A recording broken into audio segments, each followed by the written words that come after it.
તો આપણે કામ ઉપર બંદૂક બનાવી છે એટલે આપણે સવારે ઉઠીને નીકળી ગયા હતા કામે જવા માટે, કેમ કે આજે થઈ ગયું હતું મોડું. પછી તો આપણે પૂગી ગયા હતા કામ ઉપર પૂગીને આ બધી કરી હતી કાલની લાદી, આ 3 રૂમમાં આપણે કરી હતી કાલે લાદી. પછી આપણે કરવાની હતી આજે આમાં લાદી, એટલે આપણે સાફ સફાઈ કરીને વરગવાનું હતું એમાં. એટલે આપણે કપડાં બદલાવીને થઈ ગયા હતા તૈયાર થઈને આપણે કરી નાખ્યું હતું ચા. પછી આપણે તો વારી નાખ્યું હતું, વારીને પછી આવી ગઈ હતી ચા, એટલે આપણે પી લીધી ચા પીને આપણે લાગી ગયા હતા કામમાં. એટલે આપણે 4 લાદી લગાડી દીધી હતી ને અડધો રૂમે લગાડી દીધો હતો. પછી આપણે આવી ગઈ હતી 25 ચા, એટલે આપણે પી લીધી ચા પીને બપોર પછી આપણે કરવાનું હતું રસોડું ફિટ, એટલે રસોડામાં લાદી ચોંટાડવાનું ચાલુ કરી દીધું હતું.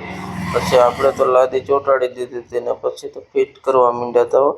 પછી આપણે બનાવી નાખી હતી બંદૂક, કેમ કે કટિંગ આવતું હતું અહીંયા બંદૂકનું જ આવતું હતું. એટલે આપણે અડધી રસોડું લાગી ગયું હતું ને રાતના થઈ ગયું હતું મોડું.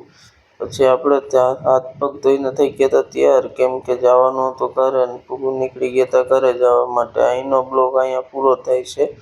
ફરી મળીએ નવા બ્લોગમાં.